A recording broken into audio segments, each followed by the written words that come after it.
எடப்பாடி அவருடைய 4 ஆண்டு ஆட்சி காலத்தை முன்னிட்டு ஒப்பிட்டு இந்த விடியா ஆட்சியில் பில்லேஜ் ஆட்சி என்பது நம்மளுடைய குடும்பத்திற்கு எவ்வாறு செலவினங்கள் நம்முடைய விலைவாசி உயர்வு, வரி உயர்வு மற்றும் வழங்கி எடுத்து சொல்வதற்காக வருகை தந்து அமர்ந்திருக்கக்கூடிய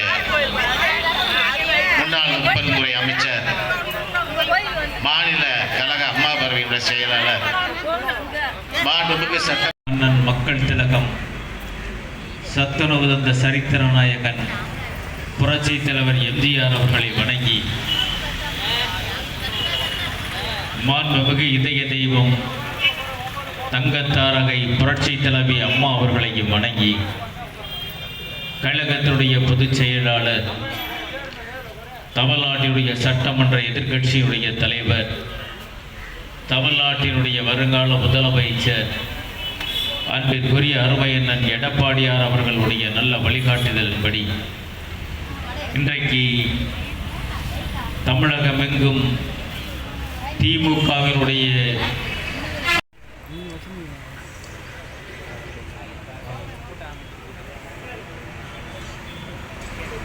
அன்னை தமிழகத்தில் கடந்த 5 ஆண்டு காலமாக நடைபெற்று வருகிற மக்கள் விரோத ஸ்டாலின் திமுக அரசிலே மக்கள் கண்ணீர் சிந்துகிற உண்மையை உலகத்திற்கு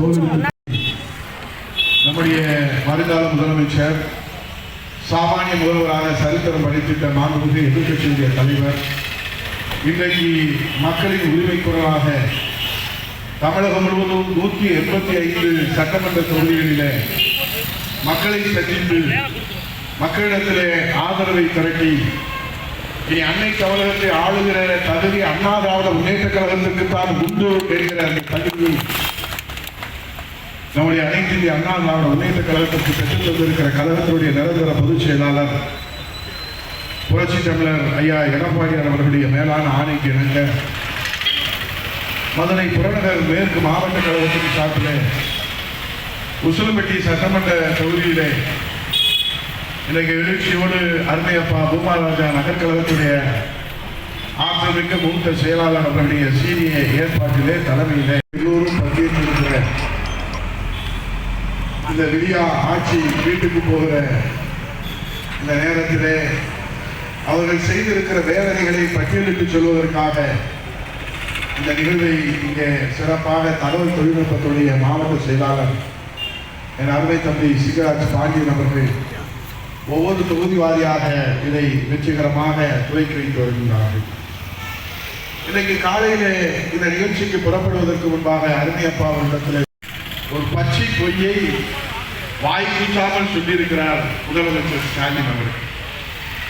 இன்னைக்கு நாட்டிலே நிலைமை என்ன என்பது அவருக்கு தெரியுமா தெரியாதா, அல்லது அந்நியா துர்கா ஸ்டாலின் அவரிடத்திலே சொல்லுவாரா சொல்ல மாட்டாரா? அத்தியாவசிய பொருட்களுடைய விலை ஸ்டாலின் பொறுப்பேற்றதற்கு பிறகு எவ்வளவு உயர்ந்திருக்கிறது? அரிசி விலை, பருப்பு விலை, எண்ணெய் விலை, சமையல் எண்ணெய் விலை, உளுந்த பருப்பு, தோரம் பருப்பு, வெங்காயத்திலிருந்து தக்காளியிலிருந்து கத்திரிக்காய் வரைக்கும் எவ்வளவு விலைவாசி உயர்ந்திருக்கிறது என்று பட்டியலை போட்டு சட்டமன்றத்தில் மாண்புமிகு எதிர்கட்சி தலைவர் அவருடைய வழிகாட்டுதலோடு சட்டமன்ற எதிர்கட்சி துணைத் தலைவராக மேலக ஆளுநர் உரையில நான் அங்கே பங்கெடுத்து பேசுகிற போது ஒரு அமைச்சர் சொல்லுகிறார், 75 ரூபாய்க்கு அரிசி விற்றாலும் நாங்கள் 33 ரூபாய்க்கு விற்கிற அரிசியைத்தான் சாப்பிடுகிறோம் என்று சொன்னால் உடனடியாக நான் அந்த அமைச்சருக்கு சொன்னேன், ஐயா நீங்கள் கூட 33 ரூபாய் அரிசியை சாப்பிடுகிறீர்கள், நான் ஆயுள் முழுவதும் அன்னபூரணியான அம்மா கொடுத்த விலையில்லா 20 கிலோ அரிசி தான் இன்றைக்கு தமிழ்நாட்டிலே பசிப்பிடியை பஞ்சம் என்றும் பத்னி என்றும் பசி என்றும் தமிழகத்தில் எங்கும் நிகழாத பாதுகாப்பு அரணை ஏற்படுத்தி கொடுத்திருக்கிற அன்னபூரணி புரட்சித்தலைவர் இதய தெய்வம் அம்மா அவர்கள் வழங்கிய அந்த அரிசி. நாங்கள் பேசுவது விலைவாசி எப்படி உயர்ந்திருக்கிறது, அதை கட்டுப்படுத்துவதற்கு இந்த அரசு தவறிவிட்டது. ஆட்சி அதிகாரத்தை கையில் வைத்திருக்கிற அரசு விலைவாசி உயர்கிற போது அதை நிலைப்படுத்த வேண்டும். இது ஒரு புறத்தில் அதைத்தான் இங்கே பால் விலை உயர்வு என்ன, இங்கே இருக்கக்கூடிய அத்தியாவசிய பொருட்களுடைய விலை என்ன, இங்கே கழகத்துடைய அமைப்பு செயலாளர் முன்னாள் உசிலம்பட்டி சட்டமன்ற உறுப்பினர் அருமையண்ணன் மகேந்திரன் அவர்களும் முன்னாள் சட்டமன்ற உறுப்பினர் ஒன்றிய கழகத்துடைய செயலாளர் நீதிபதி அவர்கள் சொன்னார்களே, இன்றைக்கு விற்கக்கூடிய இந்த விலையிலே மட்டுமல்ல, வரியை எப்படி நீங்கள் உயர்த்திருக்கிறீர்கள்? அறிவிப்பே கிடையாது, அரசாணை கிடையாது. ஆண்டுக்கு அவர்களே இன்றைக்கு 150% வரியை உயர்த்தியிருக்கிறார். நகராட்சியிலே அருமை அப்பா அவர்கள், இங்கே பூமாராஜ் அவர்கள், எங்களுடைய நகர்மன்றத்துடைய, நீங்கள் வேண்டுமானால் அரசு தலையிட்டிருக்கலாம், ஆனால் இந்த உசிலம்பட்டி நகர் மக்களுடைய நகர்மன்ற தலைவர் நம்முடைய சகுந்தலா கட்டபொம்மன் தான் என்பது மக்கள் தீர்ப்பு, நீதிமன்றத்துடைய தீர்ப்பு. நீங்கள் அரசியல் கான்ஃபரன்ஸாக அதிகாரத்தை கையில் வைத்துக் கொண்டு அதிகாரத்தை சூழலை இந்த மக்கள் உன்னிப்பாக பார்த்துக் கொண்டுதான் இருக்கிறார். இன்னைக்கு நகராட்சியில எவ்வளவு வரி செலுத்துகிறோம்? 150%. இதெல்லாம் கடந்த காலங்களில் எப்படி கடைபிடிப்பார்கள்? அறிவிப்பு கொடுப்பார்கள், அரசாணை வெளியிடுவார்கள், அதற்கு பிறகு வரியை உயர்த்துவார்கள். இன்றைக்கு அப்படி அல்ல. இதை எப்படி நாம் இதிலிருந்து மீண்டு வர போகிறோம்? அதான் புரட்சி தமிழர் எடப்பாடியார் அவர்கள் தமிழகத்தை மீட்போம், மக்களை காப்போம் என்கிற எழுச்சி பயணம். என் வணக்கத்திற்குரியவர்களே, ஸ்டாலின் சொல்கிறார், உலக நாடுகளோடு தொழில் துறையிலே நாங்கள் போட்டி போடுகிறோம். துபாய்க்கு போனார், அமெரிக்காவுக்கு போனார், ஜெர்மனிக்கு போனார், லண்டனுக்கு போனார், உலகம் சுற்று வாழ்வனாக சுற்றி வந்தார். உடன் அவர் அந்நியாரையும் அழைத்து சென்றார்.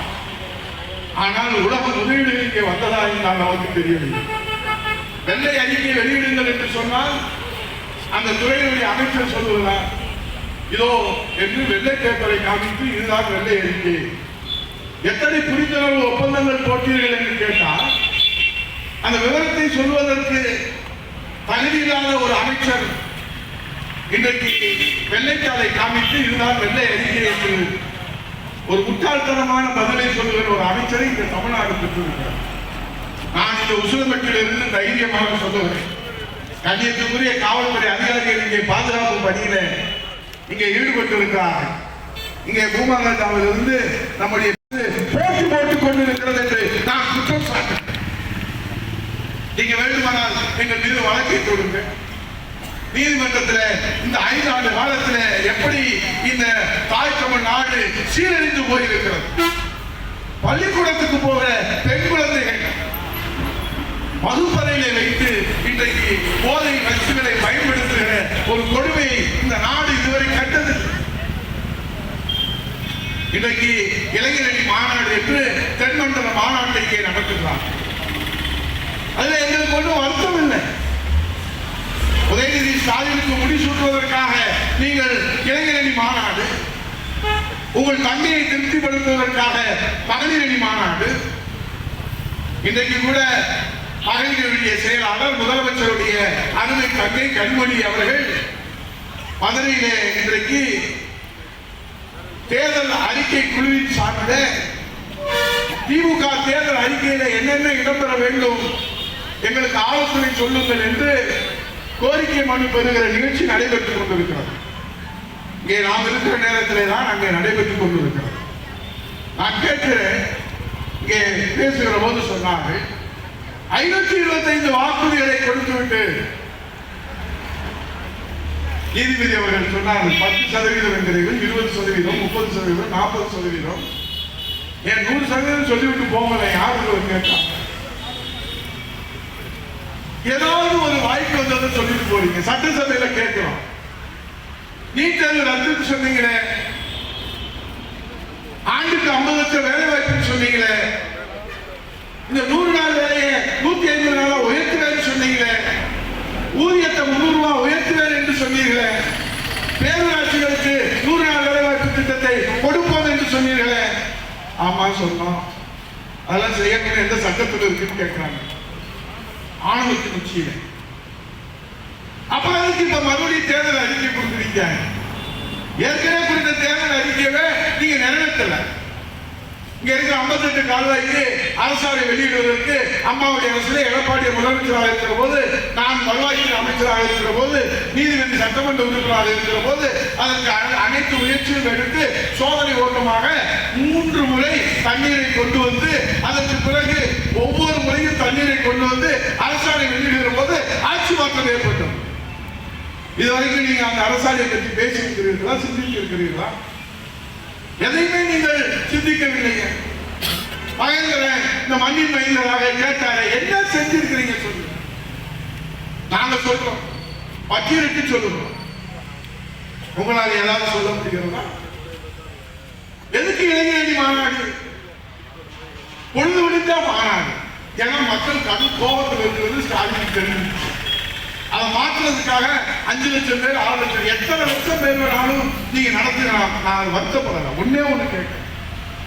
2 நாளைக்கு முன்னாடி டிஎன்பிசி குரூப் 2 தமிழ்நாடு தேர்வு ஆணையம் குரூப் 2 சப் ரிஜிஸ்ட்ரார் உள்ளிட்ட பதவிகளுக்கு காலி பணியிடங்களுக்கு இளைஞர்களுக்கு இன்றைக்கு பதிவு செய்து 1 கோடி பேர் இளைஞர்கள் வேலைவாய்ப்பு அலுவலகத்தில் பதிவு செய்து தகுதியோடு திறமையோடு ஆற்றலோடு உலக நாடுகளுக்கு சவால் விடுகிற ஆற்றலோடு நம் தாய் தமிழ்நாட்டுடைய இளைஞர்கள் காத்துக் கொண்டிருக்கிறார்.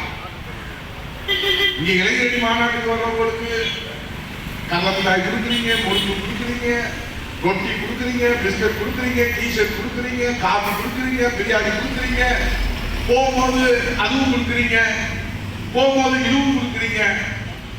இந்த நாட்டுடைய எதிர்காலமாக இருக்கிற இளைஞர்களை ஒரு பரீட்சை எழுதுறதுக்கு, ஒரு பரீட்சை பேப்பர் கொடுக்கறதுக்கு, அந்த நம்பரை கொடுக்கறதுக்கு யோகியதை இல்லாத, தகுதி இல்லாத, திராணி இல்லாத திமுக அரசு இனி இந்த தமிழ்நாட்டில் தொடர வேண்டுமா என்பதை இந்த உசுலவட்டி மக்கள் நீங்கள் தீர்மானமாக 10 லட்சம் பேர் பரீட்சை எழுதுறாங்க. இது என்ன ஒரு ஏன் இது நடத்த முடியல? அரசால ஏன் நடத்த முடியல? அக்கறை இல்லாதது. இளைஞரணி மாநாட்டுக்கு அப்பாவும் மானும் வந்து இங்கே காலையிலே தனி விமானத்தில் வரான். ஏன்னா அவங்க கட்சி மாநாடு, அவன் மகனுக்கு முடி சுற்றுவதா. அப்ப இங்க பெற்று போட்டிருக்கிறவங்களா அனாதைகளா, ஆதரவற்றவர்களா, தாயில்லாத பிள்ளைகளா, தந்தையில்லாத பிள்ளைகளா, ஆதரவற்ற பிள்ளைகளா? அந்த பிள்ளைகள் பரீட்சை எழுதுவதற்கு யார் பாதுகாப்பு தருவது? எவ்வளவு மன உளைச்சலோடு அந்த அவர்கள் சென்றிருப்பார்கள். கண்ணீரோடும் கம்பளையோடும் அந்த ஹாலில் இருந்து, அந்த அறையில் இருந்து, தேர்வு அறையில் இருந்து வெளியே இருக்கிறார். பாதி பேர் எழுதிட்டான். பாதி பேர் எழுதுனதுக்கு அப்புறம் போய் சொல்றாங்க, உங்களுக்கு ரத்து பண்ணிட்ட வெளியே போங்க. எதுக்கு ரத்து? நான் என்ன தப்பு பண்ணேன்? அந்த பரீட்சையில பங்கேற்கிற இளைஞர்கள் அரசை பார்த்து கேள்வி கேட்கிறார், நான் என்ன தவறு செய்தேன்? ஏன் என்னை இந்த அறையிலே பரீட்சை எழுதுவதற்கு அனுமதிக்காமல் என்னை வெளியேற்றுகிறீர்கள் என்று கேட்கிற அந்த இளைஞருக்கு இந்த உசுலவட்டி மண்ணிலிருந்து நாங்கள் சொல்லுகிறோம், நீ தவறு செய்யவில்லை, நீ மறந்தும் இனி திமுகவுக்கு ஓட்டு போட கூடாது என்பதற்காகத்தான் இந்த தண்டனை உனக்கு வழங்கப்பட்டிருக்கிறது. உன் மகனை மட்டும் முதலமைச்சர் அதிகாரிகள் உட்கார வைக்கணும். உதயநிதி ஸ்டாலின் இந்த இளைஞரணி மாநாட்டில் பேசலாம். 75 ஆண்டுகள் அவ்வளவு காண்கின்ற இந்த திமுக இளமை துடிப்போடு இருக்கிறது. சபாஸ், நான் ஒத்துக்கொள்கிறேன். திமுக இன்னும் இளமை துடிப்போடு இருக்கிறது. அதில் எனக்கு எந்த மாற்று கருத்தும் எங்களுக்கு கிடையாது. இளமை துடிப்போடு 75 ஆண்டு காலம் கொட்டுகிற மணியிலே ராபின்சன் பூங்காவிலே பேரறிஞர் பெருந்தகை அண்ணாவர்கள் தொடங்கிய அந்த திமுகவிலே நேற்று பிறந்த சுண்டக்கா உதயநிதி ஸ்டாலின் ஆட்சியிலும் கட்சியிலும் 2வது இடத்திலே உட்கார்ந்து இருக்கிறாரு. இது எந்த ஜனநாயகத்தின் அடிப்படையில் உட்கார்ந்து இருக்கிறது? இன்னைக்கு சட்டமன்றத்திலே உதயநிதி ஸ்டாலின் துணை முதலமைச்சராக அமர்ந்திருக்கிறார். இன்னைக்கு சட்டமன்றத்திலே, கட்சியிலே, ஆட்சியிலே இன்றைக்கு உதயநிதி ஸ்டாலின் 2வது இடம் கொடுக்கப்பட்டிருக்கிறார். அவர் கட்சிக்கு வந்து எத்தனை ஆண்டுகள் ஆகிறது? 75 ஆண்டு தியாக வரலாற்றிலே ஓராண்டா, ஈராண்டா, 3 ஆண்டா, 4 ஆண்டா, 5 ஆண்டா, எத்தனை ஆண்டு தெரிகிறது? இதே போல் உதயநிதி ஸ்டாலினுக்கு கொடுத்ததை போல திமுகவிலே உழைத்த ஏதேனும் ஒரு சாமானிய தொண்டனுக்கு கட்சியிலும் ஆட்சியிலும் 2வது இடம் கொடுக்க முடியுமா? கொடுத்திருக்கிறீர்களா? இனிமேலாவது கொடுப்பீர்களா? ஆனால் இந்த உசிலம்பட்டி மண்ணிலே சத்தியம் செய்து சொல்லுகிறேன், அனைத்து இந்திய அண்ணா திராவிட முன்னேற்ற கழகத்திலே ஒரு கிளை செயலாளரின் மகனாக பிறந்த இந்த ஆர்மி உதயகுமார் இன்றைக்கு சட்டமன்றத்திலே ஒரு கிளை செயலாளரின் மகனாக 2வது இடத்திலே அமர்ந்து முதலமைச்சரை பார்த்து கேள்வி கேட்கிறோம் என்று சொன்னார். அண்ணா திராவிட முன்னேற்ற கழகத்திலே தான் ஜனநாயகம் இருக்கிறது. அண்ணா திராவிட முன்னேற்ற கழகத்தில் தான் உழைத்த தொண்டர்கள் முதல் வரிசையிலே முன் வரிசையிலே உட்கார்ந்து ஜனநாயக கடமையாற்ற. உனக்கு ஸ்டாலின் மைக்கில் நீ பிறந்ததுனால நீ துணை முதலமைச்சர் ஆகிற. திமுக யாராவது ஆக முடியுமா? அண்ணா திராவிட முன்னேற்ற கழகத்தில் ஒரு கிளை செயலாளர் முதலமைச்சராக சிறுவம்பாளையத்திலே கிளை செயலாளராக 50 ஆண்டு கால பொது வாழ்க்கைக்கு சொந்தக்காரர் புரட்சி தமிழர் வருங்கால முதலமைச்சர் எடப்பாடியார் 4 ஆண்டு கால பொற்கால ஆட்சியை வழங்கினார். இந்த சாமானிய தொண்டரான உதயகுமாரை இன்றைக்கு எதிர்கட்சி சட்டமன்ற துணைத் தலைவர் என்கிற அந்தஸ்தோடு சட்டமன்றத்திலே அவருக்கு அருகிலே அமர வைத்து இதோ ஸ்டாலின் செய்கிற துரோகத்தை கோலிட்டு காட்டு உதயா என்று சொல்லுகிறார் என்று சொன்னார். இந்த உதயகுமார் எந்த அரசியல் பின்புலத்தில் எங்க அப்பா முதலமைச்சர் அல்ல, எங்க அப்பா கட்சிக்கு தலைவர் அல்ல, எங்க அப்பா மிராசு ஜமீன்தார் அல்ல, ஆலை அதிபர் அல்ல, டாட்டா அல்ல, மிராசுதார் அல்ல, அதானி அல்ல, அம்பானி அல்ல, ஒரு கிளை செயலாளர் மகன் உழைப்பால் சட்டமன்றத்தில் முதலிடத்தில் வர முடியும் என்ற ஜனநாயகத்தின் அடையாளமாக அந்த வரலாற்று வாய்ப்பினை புரட்சி தமிழர் ஐயா எடப்பாடி அவர்கள் இந்த சாமானிய தொண்டருக்கு வழங்கியிருக்கிறார். ஆனால் இன்றைக்கு உதயநிதி ஸ்டாலின் அவர்களுக்கு கொடுக்கப்பட்டிருக்கிற வாய்ப்பு என்பது ஒரு குடும்ப வாரிசு அரசியல், குடும்ப ஆட்சியினுடைய அடையாளம். ஆகவே வணக்கத்திற்குரியவர்கள், இன்றைக்கு புரட்சி தமிழர் ஐயா எடப்பாடி அவர்கள் தேர்தல் வாக்குறுதிகளை தேர்தல் அறிக்கை குழுவிலே இந்த மதுரை புறநகர் மேற்கு மாவட்ட கழகத்துடைய செயலாளர் என்கிற முறையிலே அதிலே பங்கெடுத்திருக்கிறோம். அவர்களிடத்திலே சொல்லுகிறோம், மக்களுடைய எதிர்பார்ப்புகளை 10 மண்டலங்களாக பிரித்து கன்னியாகுமரியிலிருந்து தலைநகர் சென்னை வரை மக்களிடத்திலே, பெண்களிடத்திலே, தாய்மாரிடத்திலே, விவசாயிகளிடத்திலே, தொழிலாளர்களிடத்திலே, இளைஞர்களிடத்திலே, மூத்தவர்களிடத்திலே, முதியோர்களிடத்திலே, அரசு ஊழியர்களிடத்திலே, ஆசிரியர்களிடத்திலே, செவிலியர்களிடத்திலே, தூய்மை பணியாளர்களிடத்திலே நாங்கள் மனுக்களை வாங்கி அவர்களுடைய கோரிக்கைகளை வடிவமைத்து புரட்சி தமிழர் ஐயா எடப்பாடி அவரிடத்திலே கொடுக்கும். அவருடைய எதிர்பார்ப்பு என்ன என்பதை சொல்கிறோம். அப்ப அவருடைய விவாதம் கடந்த சட்டமன்ற தேர்தல் 2021 6 சிலிண்டர் கொடுக்கிறோம்னு நாங்கள் அறிவிச்சோம். அவங்களுக்கு ஞாபகம் இருக்குன்னு நினைக்கிறேன். ஆண்டுக்கு 6 சிலிண்டர் இலவசம், நீங்க காசுலாம் கொடுக்க தேவையில்லை. போன் பண்ணா இந்தியன் கேஸ்ல இருந்து இந்த துறை தந்தாத்து அனுப்பணும். ஏன்னா அரசு அந்த திட்டம் கொடுக்கணும். இப்போ அண்ணன் 3 சிலிண்டர்னு அறிவிச்சிருக்காரு. உங்களுக்கு நீங்க பார்த்துருக்கீங்க. 2வது கட்ட தேர்தல் அறிக்கையில ஆண்டுக்கு 3 சிலிண்டர். நான் சொன்னோம், அண்ணே நீங்க தானே 6 சிலிண்டர் சொன்னீங்க, இப்போ 3 சிலிண்டர் சொல்றீங்களே, அந்த மக்கள்லாம் உங்கள்கிட்ட எதிர்பார்க்கிறாங்க. நிச்சயமாக எடப்பாடியார் முதலமைச்சராக வருவது உறுதி, நமக்கு 6 சிலிண்டர் கிடைப்பது உறுதி என்று அந்த தாய்மார்கள் அவரோடு எதிர்பார்த்திருக்கிறார். அப்போது அவர் சொன்னார், தம்பி உதயகுமார், நான் உள்பட ரத்தம் விஸ்வநாதன் அவர்கள் உள்பட சிவி சமூகம் சட்ட அமைச்சர் உள்பட அத்தனை பேர்களும் அந்த குழுக்களில் இருக்கிறோம். அப்போது சொல்கிறார், தம்பி நீ சொல்வது உண்மைதான், தமிழ்நாட்டு மக்கள் நம்மிடத்தில் எதிர்பார்ப்பது உண்மைதான், 6 சிலிண்டர்கள் நாம் வழங்குவோம் என்று சொன்னது உண்மைதான். ஆனால் அன்றைக்கு இருந்த தமிழ்நாட்டுடைய கடன் சுமை 4 லட்சம் கோடி. இந்த 5 ஆண்டுகளில் பொருளாதார வல்லுநர்களை நியமித்த ஸ்டாலின் அவர்கள் 10 லட்சம் கோடியை கடனில் உயர்த்தி வைத்திருக்கிறார். நம்மை நம்பிய தாய்மார்களை நாம் ஏமாற்றலாமா? முதலமைச்சராக வந்த பிறகு 3 சிலிண்டர்கள் உங்கள் வாசப்படி கதவை தட்டும் என்கிற அந்த புரட்சியை புரட்சி தமிழர் ஐயா எடப்பாடியார் நடத்தி காட்டுவார். 100 ரூபாய் மானியம் கேஸுக்கு தரேன்னு சொன்னார் ஸ்டாலின். 100 ரூபாய் அவரால் கொடுக்க முடியாதா? 100 மாணவரி நடத்தின ஸ்டாலின் அவர்களே ஒரு 100 ரூபாய் மகளிருக்கு கேஸ் மானியமா கொடுத்துருந்தா அவங்களுக்கு புண்ணியமா போயிருக்குங்க. அதுக்கு மனசு வராது. என் வணக்கத்திற்குரியவர்களை இது போன்று என்னால் பட்டியலிட்டு சொல்ல முடியும். ஆகவே வருகிற வெள்ளிக்கிழமை நம்முடைய 3 ஒன்றியங்களில் அருமை சகோதரர் செல்லம்பட்டியிலே ஒன்றிய கழகத்துடைய செயலாளர் ராஜா அவருடைய சீரிய தலைமையிலே முன்னாள் சட்டமன்ற உறுப்பினர் அருமையண்ணன் தவசி அவர்கள் கண்டன உரையாற்ற, அதே போன்று நம்முடைய சேலப்பட்டியில அருமையண்ணன் பிச்சைராஜன் அவருடைய தலைமையிலே அருமையண்ணன் கழகத்தின் அமைப்பு செயலாளர் முன்னாள் சட்டமன்ற உறுப்பினர் மஞ்சின் மைந்தன் அருமையண்ணன் மகேந்திரன் அவர்கள் தலைமையேற்று கண்டன உரை ஆற்றியிருக்கிறார்கள். உசிலம்பட்டி ஒன்றிய கழகத்தில் நம்முடைய ஒன்றிய கழகத்துடைய செயலாளரும் முன்னாள் சட்டமன்ற உறுப்பினருமான அருமையண்ணன் நீதிபதி அவர்கள் தலைமையேற்று கண்டன உரை ஆற்றியிருக்கிறார்கள். அவர்களோடு நம்முடைய துறை தண்டராஜ் அவர்களும் சுதாகரன் அவர்களும் மகேந்திர பாட்டி உள்ளிட்ட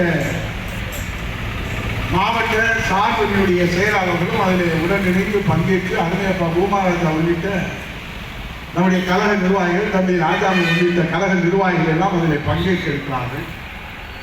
அதில் நீங்கள் பெருந்திரளான அளவிலே 100 நாள் வேலை வாய்ப்பு திட்டம் இன்றைக்கு 125 நாட்களாக உயர்ந்திருக்கிறது. ஆனால் திமுக அரசு அதை ரத்து செய்துவிட்டது. மத்திய அரசு அதற்கு உடனிணைந்திருக்கிறது அதிமுக என்று ஒரு பொய் பிரச்சாரத்தை, கோயபிள்ஸ் பிரச்சாரத்தை கட்டமைத்து விட்டிருக்கிறார்கள். ஆகவேதான் அந்த பிரச்சாரத்தை முறியடிக்கின்ற வகையில் நீங்கள் தேர்தல் வாக்குறுதியாக 100 நாட்களை 150 நாட்களாகும், ஊதியத்தை 300 ரூபாயிலிருந்து உயர்த்துவதாகும், 2000 ரூபாய் தாய்மார்களோடு சேர்ந்து ஆண்களுக்கும் இனி கட்டணமில்லாத பேருந்து, ஜல்லிக்கட்டு வீரர்களுக்கு அந்த போட்டியிலே வீரத்தை வெளிக்காட்டுகின்ற வகையிலே பங்கேற்று எதிர்பாராத விபத்திலே அவர்கள் உயிரிழக்க நேர்ந்தால் அந்த குடும்பத்தை பாதுகாக்கின்ற வகையிலே 10 லட்சம் ரூபாய் நிவாரணம் வழங்குகிறது. காயமடைந்தால் 2 லட்சம் ரூபாய் நிவாரணம் வழங்குகிற, பங்கேற்கிற அனைத்து தாய்களுக்கும் இன்சூரன்ஸ் காப்பீட்டு திட்டம் வழங்குகிற அந்த மகத்தான தலைவருக்கு ஜல்லிக்கட்டு அமைப்புகளின் சார்பாக, ஜல்லிக்கட்டு வீரர்களின் சார்பாக, காலை வளர்ப்புகளின் சார்பாக இந்த உசிலம்பட்டி மண்ணிலிருந்து இந்த திண்ணை பிரச்சாரத்தின் வாயிலாக கோடான கோடி நன்றியை புரட்சி தமிழர் வருங்கால முதலமைச்சர் ஐயா எடப்பாடி அவருடைய பொறுப்பாளர்களிலே நாங்கள் சமர்ப்பிக்கிறோம். இது போன்ற இன்னும் அனைத்து அண்ணா திராவிட முன்னேற்ற கழக கூட்டணியிலே, தேசிய ஜனநாயக கூட்டணியிலே, புரட்சி தமிழர் ஐயா எடப்பாடியார் தலைமையிலான தேசிய ஜனநாயக கூட்டணியிலே இந்த உசிலம்பட்டி மண்ணிலே இரட்டையிலே மணலும் புரட்சி தமிழர் ஐயா எடப்பாடியார் முதலமைச்சர் அமர்வதற்கு முதல் வாக்காக உசிலம்பட்டி தொகுதியுடைய வாக்கு அமையும். அதற்கு நீங்கள் எல்லாம் இரவு முதல் பாராத உழைத்துக் கொண்டிருக்கிறீர்கள். இன்றைக்கு மக்கள் நம்மை ஆதரிப்பதற்கும் எடப்பாடியார் அவர்களை ஆதரிப்பதற்கு எப்போது தேர்தல் வரும் என்று அவரோடு காத்திருக்கிறார். அதை வணக்கத்துக்குரியவர்களே, பெரியவர்களே, நாம் ஜனநாயகத்தை காப்பாற்றுகிற ஒரு தேர்தல், மக்களாட்சியை காப்பாற்றுகிற ஒரு தேர்தல், மறைமுக மன்னராட்சிக்கு முடிவுரை எழுத வேண்டிய தேர்தல். இன்றைக்கு நான் உங்களுக்கு சொல்ல தேவையில்லை. சட்டம் ஒழுங்கு, பெண்களுக்கு பாதுகாப்பு இல்லை, போதைப்பொருள். இன்றைக்கு ஒரு துறையில பணி நியமனம் என்றாலும் சரி, பணி மாறுதல் என்றாலும் சரி, ஒப்பந்த புள்ளி என்றாலும் சரி, இன்றைக்கு அமலாக்கத்துறை ஆதாரத்தோடு 241 பக்க கடிதத்தை நகராட்சி துறையிலே, குடிநீர் வடிகால் துறையிலே, பணி மாறுதலிலே இத்தனை கோடி முறைகேடு ஊழல் நடந்திருக்கிறது, பணி நியமனத்தில் இத்தனை கோடி முறைகேடு ஊழல் நடந்திருக்கிறது, ஒப்பந்த புள்ளி கோருவதிலே இத்தனை கோடி முறைகேடு ஊழல் நடந்திருக்கிறது என்று 3 கடிதங்களை நம்முடைய தாய் தமிழ்நாட்டுடைய DGP, director general of police, law and order அவருக்கு எழுதியிருக்கிறார். அந்த கடிதத்தை பார்த்து அவருக்கு டிஜிபி வந்து போய் ஆட்சியத்தில் படுத்துட்டார். அவர் நிரந்தர டிஜிபி இல்லை, அவர் வந்து பொறுப்பு டிஜிபி. நான் கேட்கிறேன் ஸ்டாலின் அவர்களே, 1000 சாதனைகள் என்று பட்டியலிட்டு பெயர்களை வாசிக்கிறீர்களே, பெயர் வைப்பதிலே கின்னஸ் சாதனை படைத்திருக்கிற முதலமைச்சர் ஸ்டாலின் அவர்களே, தாய் தமிழ்நாட்டுக்கு ஒரு நிரந்தர டிஜிபி நியமிக்கப்படாத ஒரு அவல நிலையிலே தாய் தமிழ்நாடு தலைகுனிந்து நிற்கிறது. இதற்கு ஒரு தீர்வு கிடைக்குமா? சட்டமன்ற பிரச்சனைக்கு என்ன காரணம்? பொறுப்பு டிஜிபி உடனடியாக ஏதாவது முடிவு எடுக்க முடியுமா? ஒரு நிரந்தர டிஜிபியை நியமிப்பதிலே உங்களுக்கு ஏன் தயக்கம்? நிரந்தர டிஜிபி வந்துவிட்டால் உங்களுக்கு ஆமா சாமி போட மாட்டாங்க. சட்டத்தை சொல்வார்கள், நியாயத்தை சொல்வார்கள், தர்மத்தை சொல்வார்கள், விவரத்தை சொல்வார்கள். அது உங்களுக்கு கசக்கும். ஆகவேதான் இன்றைக்கு பொறுப்பு டிஜிபியை வைத்துக் கொண்டு இந்த நாட்டை நீங்கள் சுடுகாடாக மாற்றிக் கொண்டிருக்கிறீர்கள் என்பதை இந்த உசிலம்பட்டி மண்ணிலிருந்து நான் குற்றம் சாட்டுகிறேன். ஆக இந்த விடிய ஆட்சிக்கு உங்க வீட்டுக்குள்ளே சாட்சி இருக்கிற இந்த பிரச்சாரம் தகவல் தொழில்நுட்பத்தில் மாநில செயலாளராக அருமை தம்பி ராஜசக்தி அவர்கள் தமிழகம் முழுவதும் சூறாவளியாக கழகத்துடைய நிரந்தர இருந்தாலும், கவி காட்சி நாயகனாக இருந்தாலும், உஷா சுந்தரமாக இருந்தாலும், சவுந்தரா கட்டபொம்மனாக இருந்தாலும், லட்சமாக இருந்தாலும், லட்சுமணனாக இருந்தாலும், கருணாவாக இருந்தாலும், எத்தனை பேர்கள் இங்கே மக்களோடு மக்களாக மக்கள் சேவையே மகேசன் சேவை என்று பேரறிஞர் அண்ணா காட்டிய வழியிலே தான் நாங்கள் உழைத்துக் கொண்டிருக்கிறோம். ஆகவே இன்றைக்கு இருக்கக்கூடிய நிலைமையை நீங்கள் சிந்தித்து பாருங்கள். தேர்தல் நேரத்தில் உங்களிடத்திலே அவர்கள் கவர்ச்சிகரமாக பேசுவார். ஏனால் இந்த அரசு 5 ஆண்டு காலம் விளம்பர வெளிச்சத்திலே தான் அவர்கள் நாட்டத்தை நடத்தி கொண்டிருக்கிறார். இளைஞரணி மாநாடு, மகளிரணி மாநாடு, மண்டல மாநாடு, மாநில மாநாடு, மாவட்ட மாநாடு, பூத் கமிட்டி மாநாடு, 21ஆம் தேதி தென் தமிழகத்தில் மாநாடு பூர்த்தி நடத்துறாங்க. எதுக்கு இத்தனை மாநாடு நடத்துறீங்க? உங்களுக்கு பயம் வந்துருச்சு. தமிழ்நாட்டு மக்கள் நம்ம இடத்திலே கோபமாக இருக்கிறார்கள். பால்வழி உயர்ந்து விட்டது, விலைவாசி உயர்ந்து விட்டது, அரிசி பருப்பு விலை உயர்ந்து விட்டது, சட்டம் ஒழுங்கு சீரழிந்து விட்டது, பெண்களுக்கு பாதுகாப்பு இல்லை, போதைப் பொருள் நடமாட்டம் தலைவிரித்து ஆடுகிறது, தொழில் முதலீடு இல்லை, தமிழ்நாட்டிலே வளர்ச்சி இல்லை, 10 லட்சம் கோடி கடன் சுமை உயர்ந்திருக்கிறது. ஆனால் நாம் பெற்றெடுத்த பிள்ளை உதயநிதி ஸ்டாலினை முடிசூட்ட வேண்டுமே முதலமைச்சராக என்ற கவலையிலே தான் நீங்கள் மாநாடு நடத்துகிறீர்கள். நீங்கள் கவலையோடு நடத்துகிற அந்த மாநாடு காணல் நீராக கலைந்து போகும். புரட்சி தமிழ் எடப்பாடியார் மக்கள் மனதிலே நிரந்தரமாக மக்களுடைய நம்பிக்கைக்குரிய நாயகனாக நலத்திட்ட நாயகனாக இடம்பெற்றிருக்கிறார் என்பதை சொல்லி என் வணக்கத்துக்குரிய பெரியோர்களே, தாய்மார்களே, எங்களை வாழ வைக்கின்ற வாக்காளர் பெருமக்களே, இந்த தேர்தல் நீங்கள் இதுவரை கண்டிராத தேர்தல், இதுவரை நீங்கள் பார்த்திராத தேர்தல். ஒரு ஜனநாயகத்திற்கும் சர்வாதிகாரத்திற்கும், ஒரு மக்களாட்சிக்கும் ஒரு மன்னராட்சிக்கும், ஒரு ஜனநாயக ஆட்சிக்கும் ஒரு குடும்ப ஆட்சிக்கும் நடைபெறுகிற தேர்தல். ஆகவே நாம் மன்னராட்சியை முடிவுரை எழுத வேண்டும். மன்னராட்சியை நாம் முடிவுரை எழுத வேண்டும். சர்வாதிகாரத்துக்கு முடிவுரை எழுத வேண்டும். ஒரு குடும்ப ஆட்சிக்கு முடிவுரை எழுத வேண்டும்.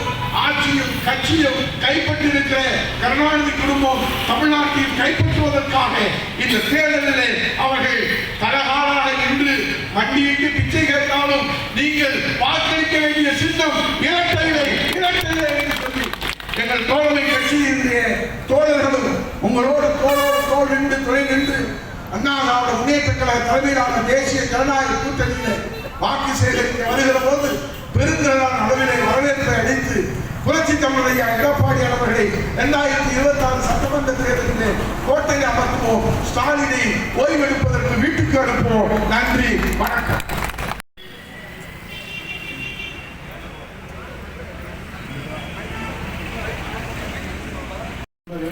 இப்போ பாலெல்லாம் நீங்கள் எத்தனை லிட்டர் வாங்குறீங்க, எவ்வளோ விற்கிது அப்படின்னு சும்மா நடைமுறைதான் கேட்டாரு. தெரிஞ்ச விஷயத்த சொல்லலாம். இப்போ மணிக்கு நீங்கள் வாங்கியிருக்கீங்களா, நாளைக்கு தங்க வாங்கியிருக்கீங்களா, இதெல்லாம் கேட்பாரு. வாங்கியிருந்தா வாங்கியிருக்கோம், வாங்கலாம் வாங்கலை, தெரியலன்னு சொல்லலாம். அது ஒரு தவறு ஒன்றும் இல்லை. ஏன்னா அண்ணன் தான் வார்டில் எல்லாரும் நீங்கள் எல்லாருமே விவரமானவங்க தானே. அதனால் தெரிஞ்ச விஷயத்த நீங்கள் சொன்னால் அது உங்களை மாதிரி இந்த தாய்மார்களுக்கு ஒரு விழிப்புணர்வு ஏற்படுத்தக்கூடியதாக அமையும். அதனால் சென்னையிலேருந்து பேர் சொல்லணும். இப்போ 4 வருஷத்துக்கு முன்னாடி நம்ம எடப்பாடி ஆட்சியில் உள்ள விலையும் இப்போ இந்த விடியா ஆட்சியில் உள்ள இந்த விலையும் கம்பேரிசன் பண்ணி ஒப்பீடு பண்ணி அவங்களுக்கு கேட்குறோம். இப்போ அவங்க வீட்டில் ஒரு நாளைக்கு எவ்வளோ லிட்டர் பால் யூஸ் பண்ணுவீங்க? 1 லிட்டர் சார்.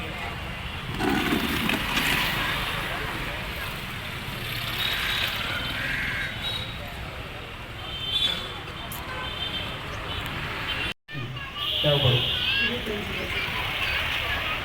உங்கள் மாதத்துக்கு சமையல் எண்ணெய், நல்லெண்ணெய், கடலெண்ணெய் இந்த எல்லா எண்ணெயும் சேர்த்து ஒரு மாதத்துக்கு எவ்வளோ தேவை? உங்கள் குடும்பம் மாதத்திற்கு சராசரியாக எவ்வளோ ஜிபி? 3 kilo sir. இப்போ நீங்கள் வந்து இப்போ எவ்வளோ கரண்ட் பில் கட்டுறீங்க? இப்போ முதல் விட 2 மடங்கு எக்ஸ்ட்ரா தான் சார். முதல் ஒரு 200 அவ்வளோதான் சார் கட்டுவோம். இப்போ 500 600 கட்டுறோம் சார். இப்போ இது முதல் வந்து 2000 தான் சார் வரும். இப்போ வந்து 5000 கிட்ட வருது.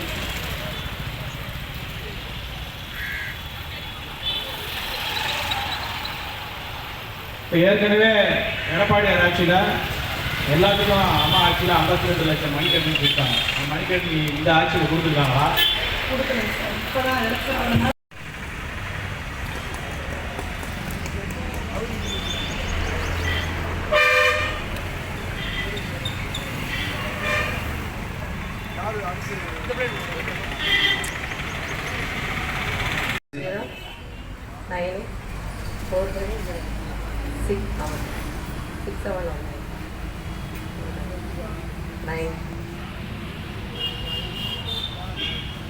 கிலோ அரிசி 40 ரூபா சொச்சம் இருந்தது, இப்போ 80 ரூபா வரைக்கும் போயிடுச்சு. நமக்கு தோராயமாக மாதத்துக்கு எவ்வளோ ஆகுங்க? ஒரு சிப்பம் கிட்ட ஆகுமா? 222 ரூபா கேட்குறாங்க வீட்டு வரி. 100 சொச்ச ரூபால இருந்து 700 ரூபான்றது 7 மடங்கு போட்டாங்க சார். 7 மடங்கு உயர்வு. இன்னும் அதிக சதுரடி அதிக இதெல்லாம் இருந்துச்சுன்னா இன்னும் பல மடங்கு உயர்வு கட்டு. குடும்ப செலவுக்கு தோராயம். குடும்பத்தினர் அனைவருக்குமான கலர்ஃபுல் ஆடைகளை கம்மி விலையில் பெஸ்ட் குவாலிட்டியா வாங்கிட லதா சில்க்ஸ் அண்ட் ரெடிமேட்ஸ்.